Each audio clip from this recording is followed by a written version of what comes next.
Okay, welcome everyone. So glad to see you all today. We have a very important program to watch and listen to. And I had originally asked Karen Blackwell to come and be our official introducer to the program. And unfortunately, Karen is recuperating from COVID. And she's so sorry because she's been looking forward to this since August. But in her place, Karen asked Byron Farrell if he would introduce the program.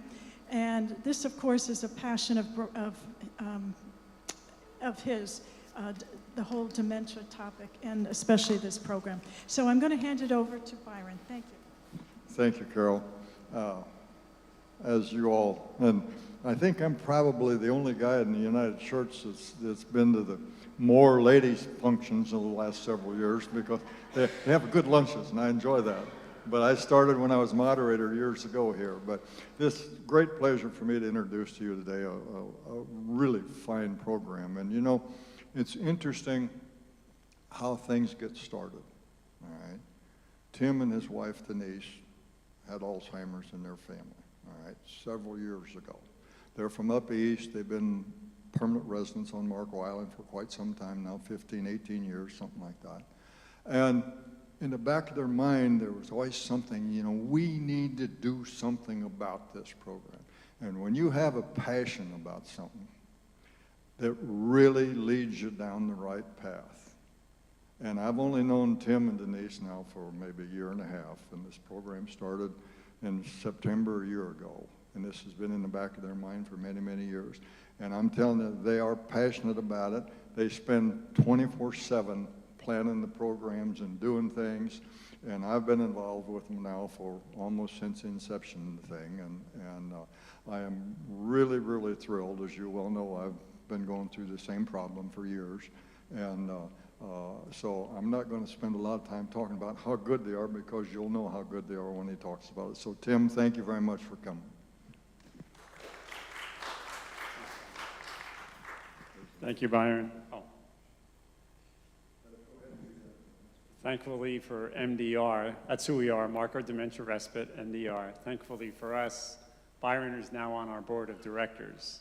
And we started planting the seeds for MDR in February of 2022. And as Byron said, we started in September of 23 was our first program day. We didn't think it was going to happen that early. And I'm here to tell you that the United Church of Marco is the reason that we were shot out of a cannon and we have been able to do so many good things, is because you guys are such compassionate and great business people with running the bargain basket. And yours was the first major check that came in when we were just dreaming about what we could do, and we knew there was a huge need. And we knew there was a lot of people in Marco that could care. And we also knew that there's no one better to take care of Marco Island than the people who live here on Marco Island. And so we wanted to do something for Marco by Marco. And it was the United Church of Marco that put us on the map, really. We would have gotten there, but it may have taken another year or so, because we were just a handful of people with a dream, and we were willing to put our own money in. But when the United Church of Marco stepped up, we really became real, and volunteerism took off. We really accelerated things, and then we were like, my God, this is really going to happen. And we were flying, and we have never caught our breath since then. We wanted to open in September. Nice slow month, go real nice and easy. We build, and maybe by the time we got to the season, we'd be off and running. We were off and running in September. We were filled up. We had a great volunteer base. Carolyn Lehman can speak to that. She's one of our early ones and a cornerstone to our program. And it's with our whole volunteerism allows us to do what we do, which we all love doing. And I was looking forward to today, because without you guys, honestly, we'd be many furlongs behind and would have helped a lot less people, and we greatly appreciate it. So give yourselves a big round of applause. Your business acumen and caring was the impetus to really jumpstart MDR. Thank you. So we are Marco Dementia Respite, for Marco, by Marco. Our mission is to provide a safe oasis for Marco area residents with early stage Alzheimer's and dementia and their caregivers. And I want to really focus on the caregivers, because a lot of times they are the unsung heroes that are often forgotten about, that carry a tremendous burden when their loved one all of a sudden turns into another person. They're still a great person, but it's just another person. It's not who you might have married. And Byron knows that, all of our people know that, and we have a tremendous caregiver support program, and we want to do it at no cost. They have enough burden right now, and that was our mission from the very, very beginning, and we thought we would just slowly ramp it up, but you guys helped shoot us right out of a cannon. We started in the early days. We wanted to get a broad-based coalition together, people who would be committed to our vision, and we got together with all the churches, hospitals, civic organizations, the local government, and a lot of individuals like you. Many of you are in this room today, and everybody had the same kind of a vision. There wasn't, they saw the need, saw the demand, and we were chatting just a few minutes ago. The demand is going to increase significantly as we all live longer. That's the great news. The not so great news for some people is that their cognitive ability is going to be challenged. 1 in 7 seniors is afflicted with some form of this. And every 5 years it doubles. And right now there is no current effective treatment. They're working on a few things, but there is no solution for it. And the best you could do is focus on their quality of life, and importantly, focus on the quality of life of the caregiver. Because if the caregiver who they sacrifice tremendous amount, it's 24/7, you don't get an opportunity to take a day off. If their health fails, it's a real serious challenge. MDR has a service area, and let's see. Oh, here we go. There's our good old Marco Island is the base, and Isle of Capri and Goodland, and we go all the way out the 951 corridor to beyond Lely and everything like that, and Hammock Bay, and everything in between. And the reason we limit it to this is, again, we're for Marco, by Marco. That's our service area. And there's another very fine organization up in Naples, North Naples, that does the same type of a thing. They've been doing it a little bit longer. They have a fabulous senior center, and they handle everything but that. And we focus on our area right here. The team is growing. Every time we meet, more people want to jump on, and it's a big family atmosphere. Everyone on the team, and there's only 2 paid positions, and we'll talk about those, but everyone in the program team is very highly qualified, is certified, and is from the Marco area, understands what we do, and is committed to doing it right here on the island and the rest of the area. We look to give a superior care experience. We don't want to, we keep it to, We have a participant program and a caregiver program that go on the same day. Right now, we're running on Mondays and Wednesdays. My wife, Denise, who is the program director and whose dedication to the program is legendary, and I see it every day, all the time. She's not here today because she's working the program, and she absolutely loves it. And it was her mother who had Alzheimer's. We really didn't, we knew what it was. This is in the 90s and stuff. There wasn't the kind of treatment, the kind of care. Her father, who was a great, great man, was a caregiver. She had a 10-year affliction. First 5 years, she kind of faked through it and, tried to fake like she knew what was going on and everything and be her old self. And she really tried hard.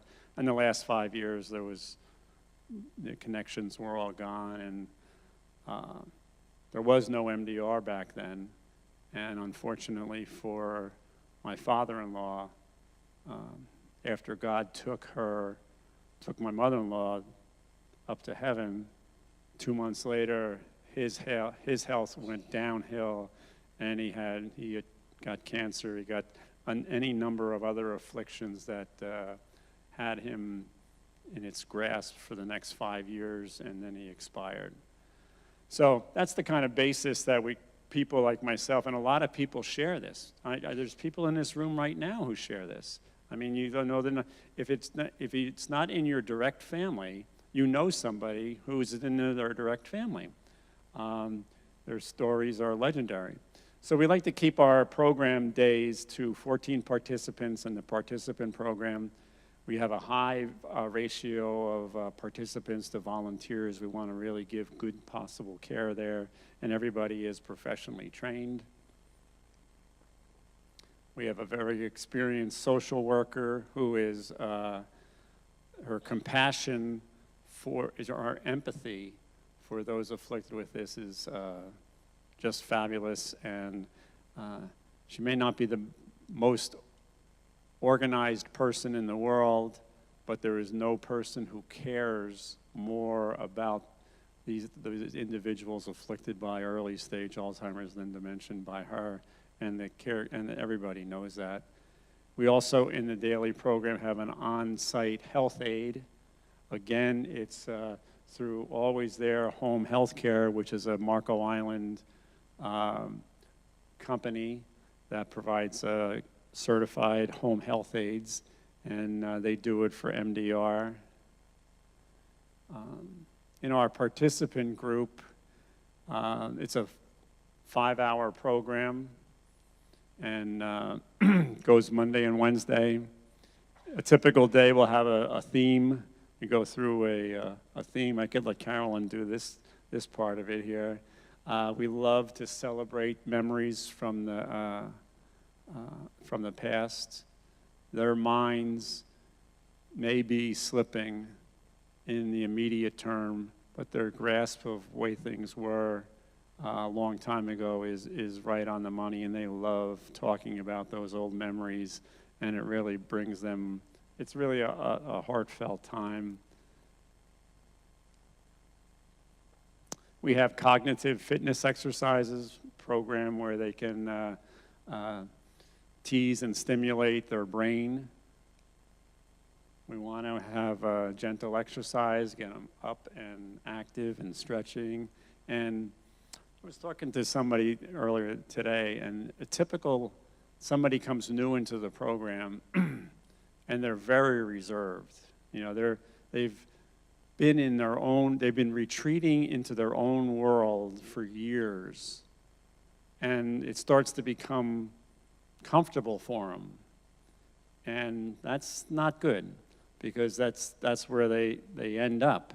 And when they reach out to us or they come in contact with us and they come to the program, it may be the first time in a while they're socializing. And the very first couple of days, they're introverted, quiet. They're not. Some people will say, "Oh, this isn't for me," and then they come in and they'll just be quiet and observing, and a couple sessions later, they're participating again, and then after that, they have lifelong friends. And as Byron knows, on the caregiver side, and we'll talk about his program in just short, you know, they are, the bond between them, you could never ever break it. And it means the world to them, and they go out and they do things together outside of this, and it is just great to see. Arts and crafts are very big. You want to keep the mind stimulated and creating. And you'd be amazed at some of the things that come out of this stuff. It's high quality stuff.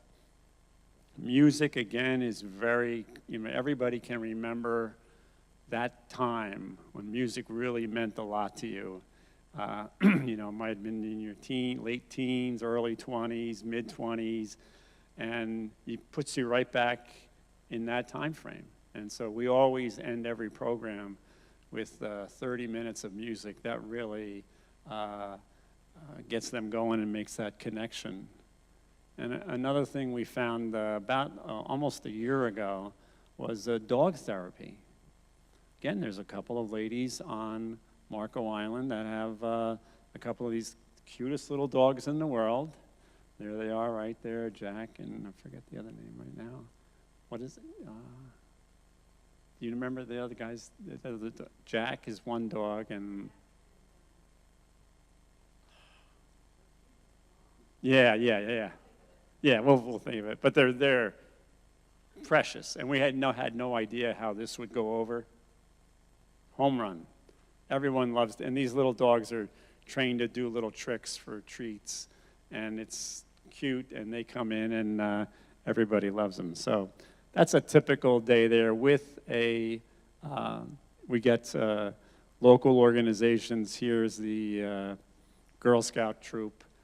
You know, they'll donate things, and they'll come in, and we had people singing Christmas carols to them and stuff like that. So the community embraces this also.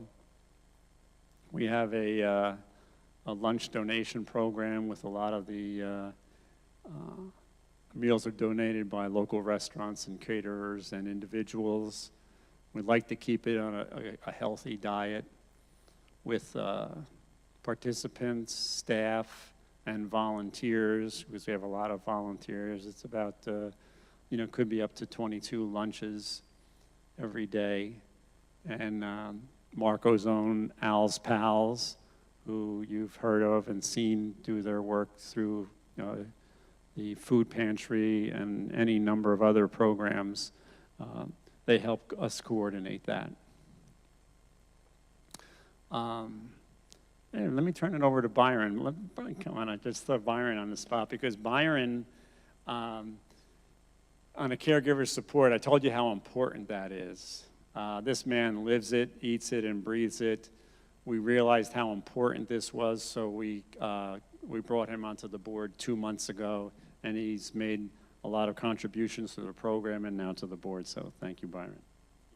Well, this is unexpected. Yeah. Well, it's what he said, the caregiver support group, and as those of you that have been through this with a loved one or with anybody that you know, understand that it's a road that nobody is prepared for. And it's such a shock to everyone that gets involved in this. What do I do next? What am I supposed to do? How do I handle this? And nobody knows, because it's different for every person. But when there's 4 or 5 or 6 or 10 or 15 of you sitting around a room talking about, this is what happened to me last week, and my wife did whatever, or my husband did whatever. Oh yeah, that happened to me, and you know what I did? I did this. I put a little whiteboard up so they could tell what I was going to do next, and they all these kinds of little hints that come up. And it's interesting, as Tim said, you build a camaraderie, because when I started this a year ago, September, my wife had been in memory care since July. So Karen approached me and said, Byron, you need to get involved with this group. I said, I don't need to get involved. My wife's in memory care, and to be honest, it's over, you know. They said, no, you need to get involved in this group. I said, okay, I'll try it. So I go to the first caregivers meeting, and I'm looking at these poor people around the room that don't have a clue where they're headed. Now, I'm the only one. There's one other person there. His wife has been in memory care, a longtime friend of mine, Joel Giewitz. He used to go to this church, and Judy was stricken with Alzheimer's. So Joel and I were the only two guys in the room, and we're the only two that were beyond it. I'll say that, beyond the home care, which is a 24/7. And unless you've taken care of somebody 24/7, you have no idea what that means. And so we had all these people, probably 9 or 10 people, that were lost. I mean, totally lost. And so Joel and I start talking to them, and well, you know, this, you think this or you think that or whatever. Well, that camaraderie built to the point where I think 6 or 7 people in the original group, their spouses are in memory care. 2 or 3 of them have died, but their spouses still come to the support group because it's a part of their life. And we find that in caregiving, socializing is as important as anything else you can do. And those of you who have been through it and lost a loved one know that home alone at night is the absolute worst time for yourself, because it gives you time to think about all these other things instead of what you should be doing. So socializing is a very important piece. And the other piece of the puzzle is that caregivers, 80% of the time, get sick. And think about what happens to your loved one if you're not able to take care of them. So taking care of yourself is important. Now, some of the ladies at lunch today watched what I ate, and they said, well, you know, I did that for a reason, because when my wife was getting sick, we put her through some really tough stuff, and I said, I'm not going to let that happen to me. But the caregiver group is a very important piece of this puzzle, and as Tim said, it's open to anybody. It doesn't have to have somebody in the program, but it's really neat. We have our Wednesday group was a little bit slow. We found out from experience that the Wednesday group is all women and they found out that women are easier when there's no men around.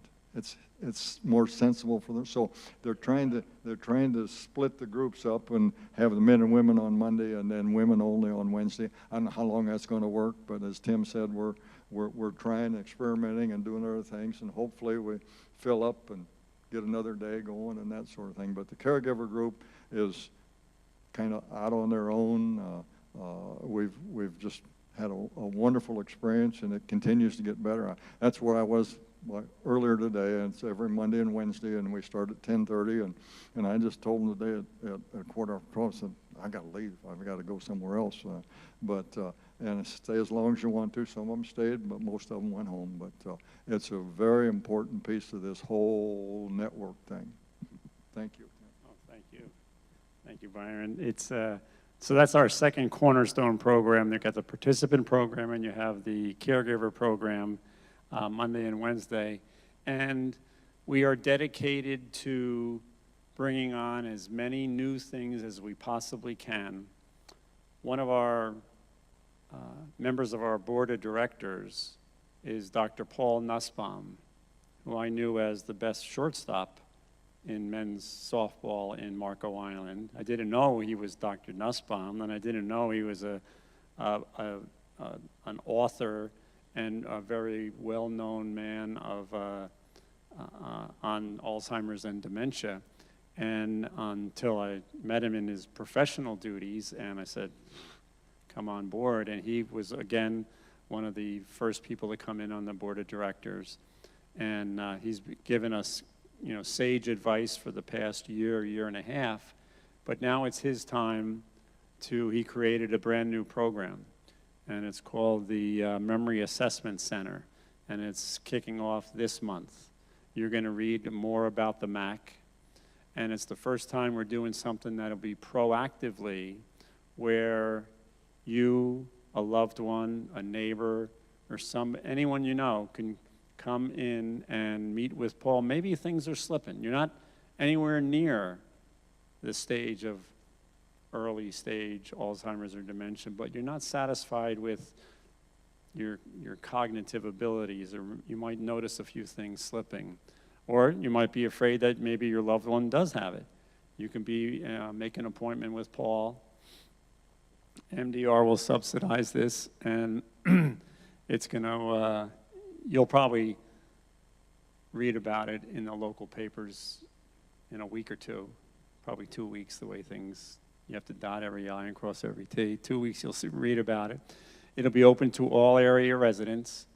We'll provide, it'd be our first time being proactive, going out to the market and saying, you know, you can get a clinical assessment of your cognitive functioning if you have any questions about it.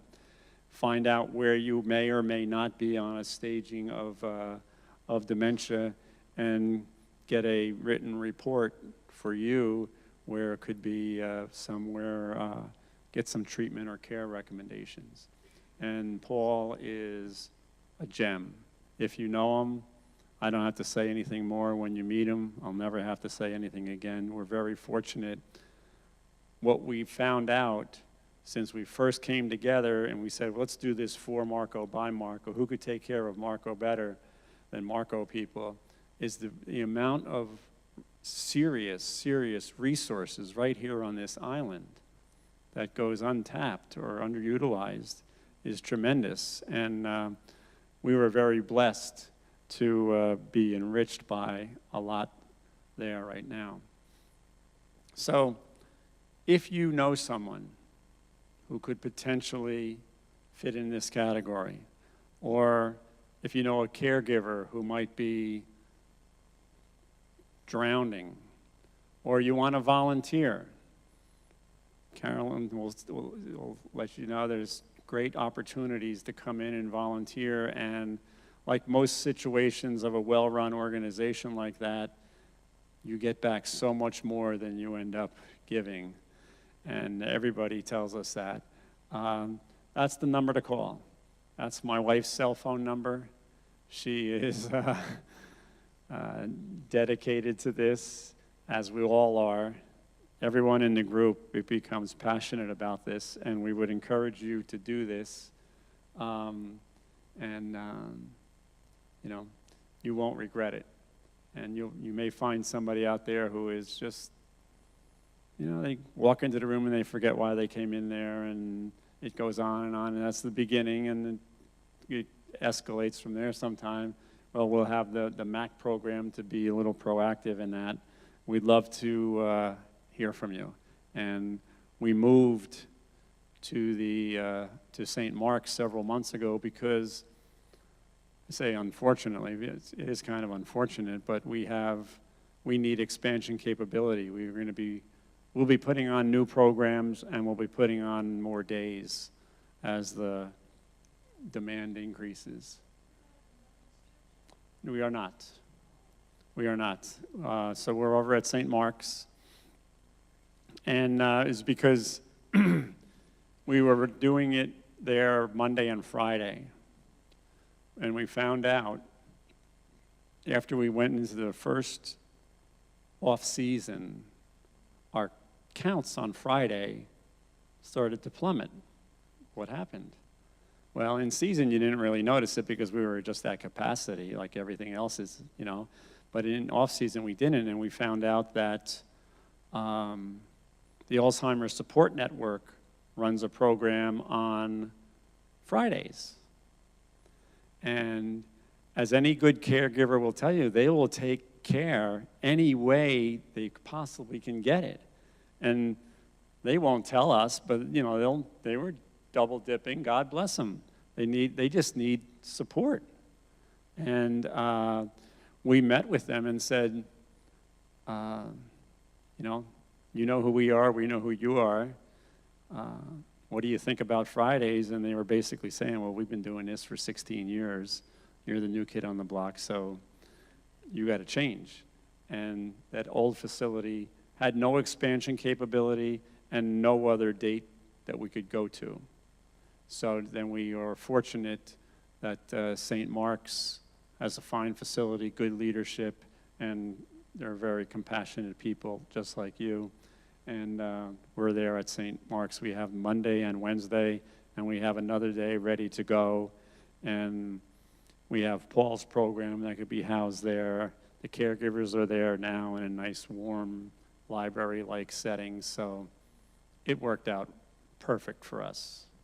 So we're at St. Mark's now. One thing we will always be is very fiscally responsible. We're going to run the leanest, tightest ship out there.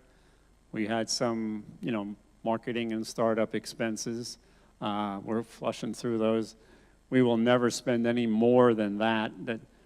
More than 96% of every dollar raised will go directly to programs and directly to our people. And we're going to continue to be that efficient because, as it says over there, we had loftier goals. I talked to you about the small group of people who went from this to this, and now it's this.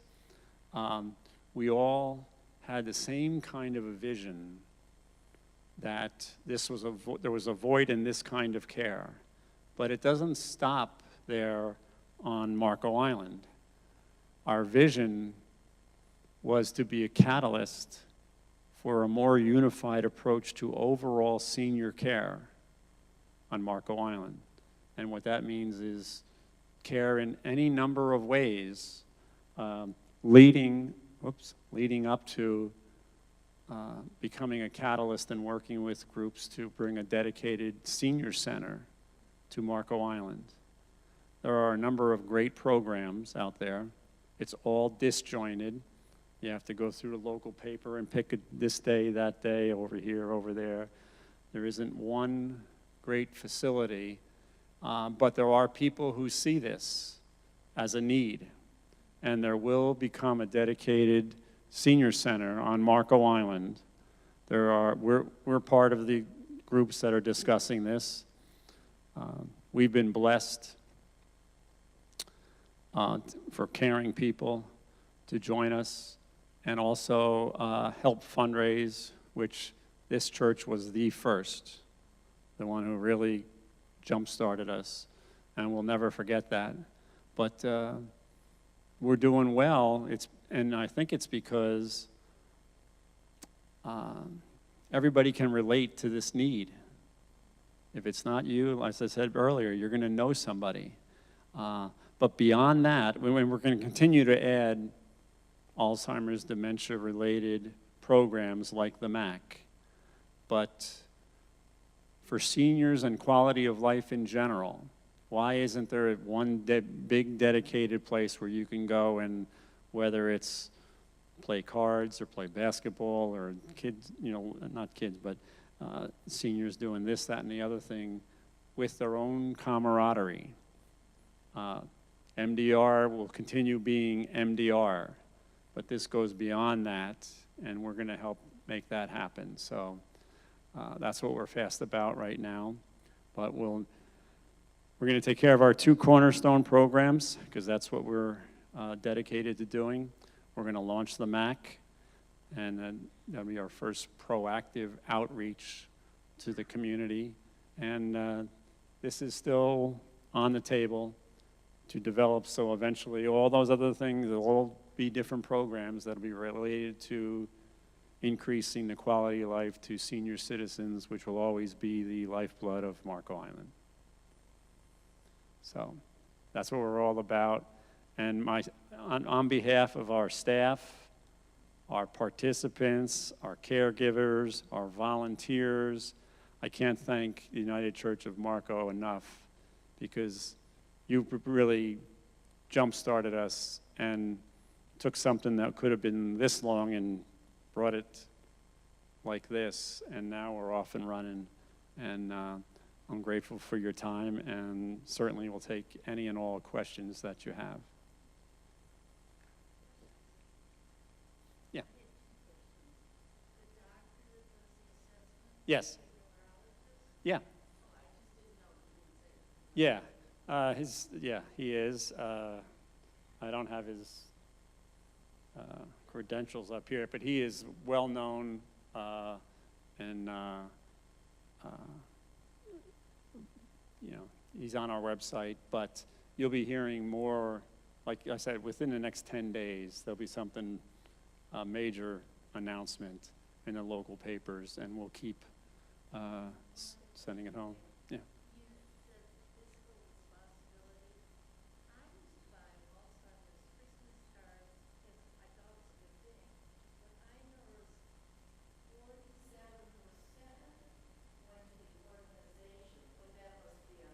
On national level, yeah, we're not, that's not us. No, yeah.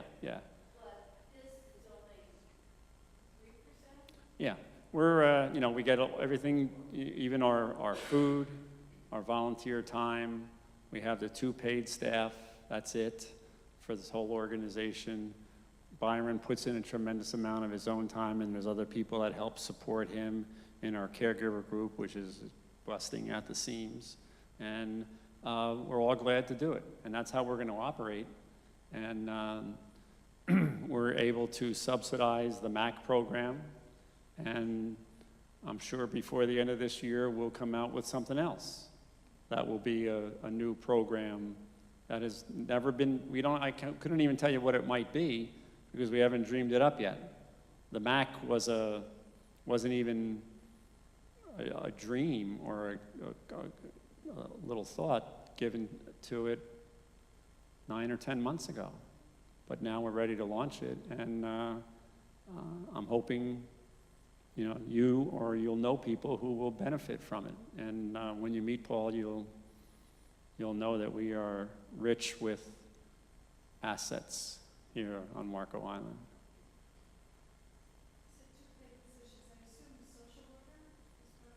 Yes, the home health aide. Yeah, so trained, certified person. They, like in a typical program, you're sitting there as participants, and there Mary Beth will be up there doing her program. He's over here watching, just keeping his eye on everybody, making sure everybody is good, you know, because you never know what could happen. And, you know, there's issues arise all the time, and nothing serious, but they do, and that's a trained person to take care of that. Make sure, you know, because the volunteers, you want them interacting and having fun and working with the participants on that. And I think you could say, Carolyn, you have a lot of fun doing that, right? Yeah. And that's the backbone of our program, yes. I just wanted to say too, I'm one of those volunteers who does hands-on work, but I'm on Wednesdays with the Wednesday group.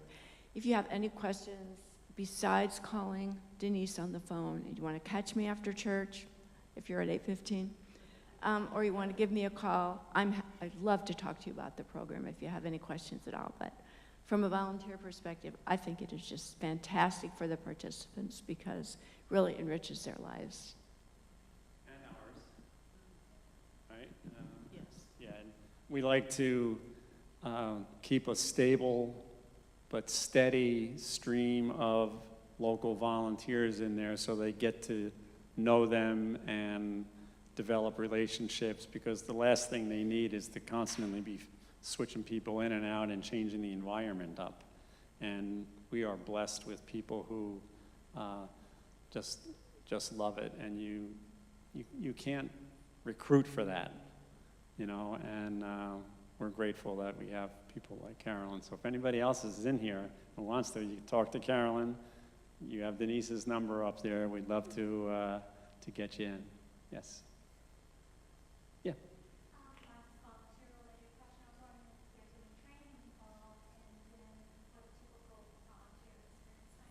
Okay, great question.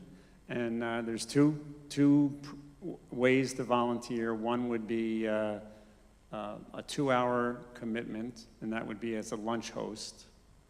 And the other on the participant program is a 5-hour. You basically come in at 10.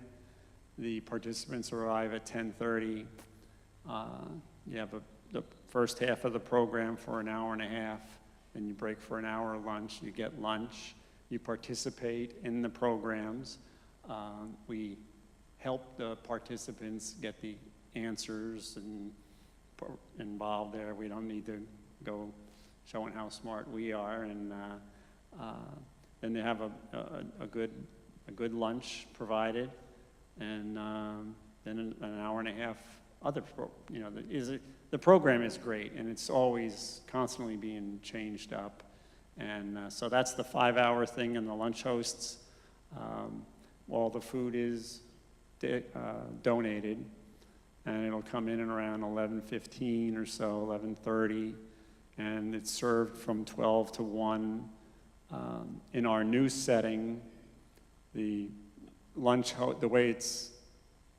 location of the kitchen to where the program is, and then there's a little satellite kitchen in there.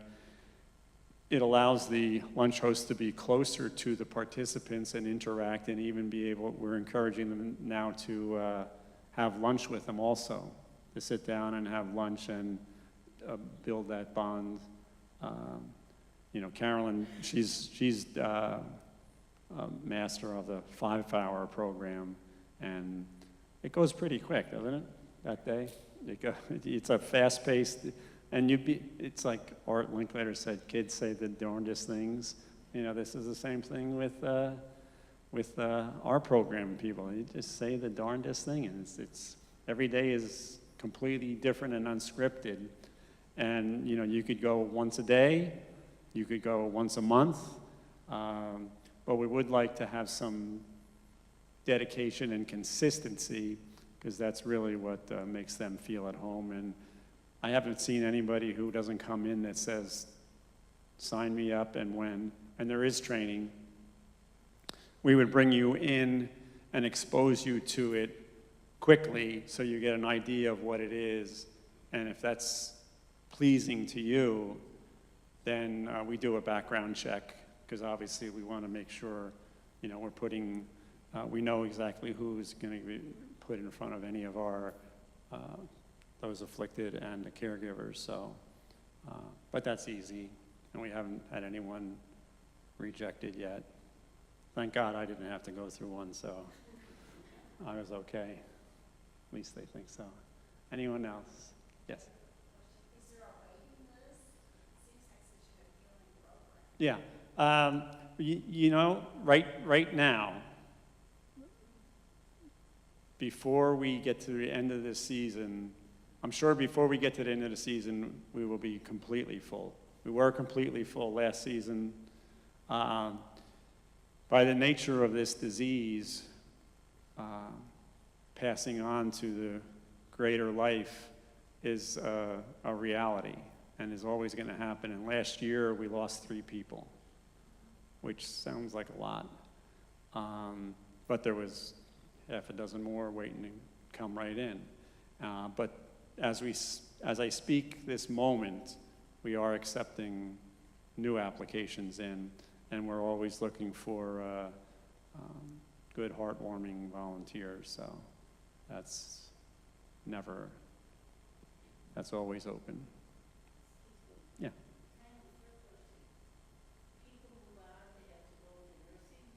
Yeah. Yeah, both. Both. Yeah. Yeah. It's kind of like a joint thing. Well, it's a family decision, obviously. And through the caregiver process, that has brought a lot of caregivers the strength and knowledge to make that call, which a lot of times, as Byron said, they're just completely lost. This isn't, nobody has a textbook for this, and nobody is standing in front of it in a church like this saying, I do, and expecting 40, 50, 60 years later to see your spouse slowly drift away and there's nothing you could do. So it's new to everybody. And the caregiver group, the support group, gives you the avenue to talk to people and to reach out for those resources that help you make that decision. And if you want to add anything else, but I mean, it's... Yeah, yeah. But it's something, there's a lot of laughing in there, and there's a lot of crying. But that's where they get their strength to make that hard call, because what you're referring to is not an easy call. I saw my father-in-law refuse to make that call, and it cost him his life. I won't mention any names, but about a month ago, a lady came in off the street, didn't have anybody in the program, and she had this look in her eyes like a cat that just ate the canary, not knowing what to do. And so she came in and sat down, and we started talking, and she said, I don't know what to do. She said, my husband has gone crazy. I said, whoa, wait a minute, let's talk about this a little bit. Well, she was there today. She was smiling, and she said, you know, I've got a new life. She said, I've decided to be gentle with him, and he's being gentle with me. And what you guys told me is really happening. I said, well, did you get a diagnosis? Yeah, I got a diagnosis, not Alzheimer's. He's got a tumor, scar tissue from cancer that he had it's a short-term memory part of the brain. She said, we can handle that now. And it was an entirely different lady than she was a month ago. Now, she said, I got a long ways to go, but thank goodness I found you guys. And I mean, that's a very typical situation in our caregivers group. This case study that Byron's referring to was the first time ever we had to tell somebody that their loved one did not qualify, because his was brought on by the cancer of the brain, and he exhibited a lot of the same symptoms and stuff, but we brought Dr. Paul in to finish up. You know, there's a clinical process. If you brought someone in tomorrow and said, I'm not sure, what do you think? We go a couple-step process, and we could usually tell. Sometimes if you can't, then you bring Dr. Paul in. Well, he came in on this one and said, no. But you don't have to have someone in there to join the benefits of the caregiver support group. And here's a woman whose husband cannot qualify for our program, but she's getting everything she needs, and they're going to be better and stronger. So everybody wins. Sir? So even though her spouse didn't qualify for the MDR program, she could come in and participate in this program? Absolutely. Absolutely. We don't like the word no. And on the program, the participant program, we have some restrictions, the number of people, and we're ready to go to another day. We will fill up our 2 days now, and I'm sure we'll announce another day sometime in March or April. And but we'll see how the good Lord, we never know when he's going to call someone, and that's the reality of this calling. And there's some young,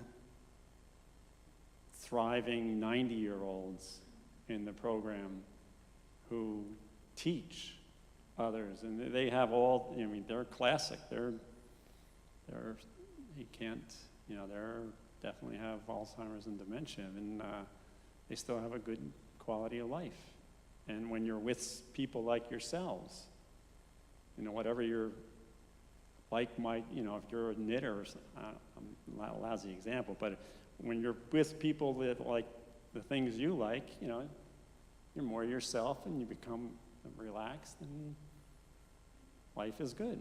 And this is the first chance they get to have to just be themselves and no one's judging them. Why is Mary a little off today or something? No, it's the new Mary. My wife is reading a new book called My Two Evelyns. So you can imagine what that was like. This gentleman, and he was a doctor, very noted person, and he married Evelyn, and he spent his whole life knowing Evelyn. Well, he has a new Evelyn now, and he's realizing he has to act an entirely different way. And it, you know, you still remember the old Evelyn, but this is new Evelyn. And so we have a lot of new people every day, and whatever they did today, they won't remember tomorrow. And it's just another day, and you start all over, and you just enjoy it.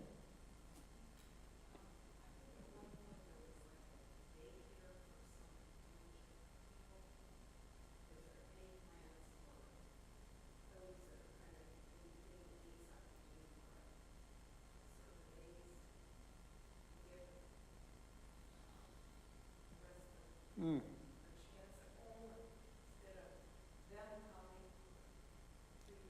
Well, I mean, people are able to hire their own individual home health aides to do that. No. No. I mean, in the, oh. There's actually 3 programs that I'm aware of that you can take a loved one to and let them spend the day. They're expensive, obviously, but there's one up on 41 at just past Rattlesnake Hamlock on the right-hand side. I think it's called Garden of Eden. I've been told you need to learn to speak Spanish if you go there, but I've met the lady, and she had one of these over in Miami, and she came over here and saw they needed one. So her mother runs one in Miami, and she's running this and now. There's another in North Naples, and then there's a group, I think, called Harmonica that people are taking. I think it's run at Terracina, but I wouldn't swear to it, but it's run at a memory care center. So there are places that you can take somebody for a day-long session, but not here. And there used to be a program several years ago run by the Naples Senior Center, and that was started, and then they quit Marco Island a couple years ago, I think maybe at COVID or something. But, so. And people, that program at the end, when it left, it was charging the caregiver $45 a day. And that's not something MDR will ever do. We'll go out and talk to people like yourselves, and thank God we have a relationship with this church and several others. We're completely non-denominational, and will always be. And, our life is good, and we want to pass that along to those who need it. Anyone else? Christy. Tim, is there transportation? I remember in the early meetings when I used to come, we were talking about offering transportation. I don't know if that ever... Yeah. We do not currently provide transportation. Some of the caregivers do get together and do it themselves. Our MO has always been to keep our costs down so we don't ever have to charge or burden the caregivers any more than they have to. And everybody, once they come in, they know this is where I have to be. They find a way to get there. And we make sure that we know their caregiver, and their caregiver must drop off and sign off their loved one and pick them up and sign them in right there. We're very conscious about their safety, so they have to have a hands-on loved one that we know, drop them off and pick them up, and everybody stays safe. Well, again, you know how I feel about the United Church of Marco. Everybody in MDR is grateful to each and every one of you, and the people that put the bargain basket together, and your dedication to helping people that do things right to help serve other people. You should be applauded, and thank you very much. Tim, God bless you and your wife for all the work that you do, and Byron and Carolyn and others who may think about volunteering now. Thank you so much for the message today. Okay, thank you all for coming. Don't forget, the first Sunday of February is our Habitat for Humanity bake sale. And then our next program, second Monday in February, will be Chris Moore. He's going to provide an original multimedia journey of sacred music from early Psalms to today's church music. So anyway, thank you all for coming. Safe travels.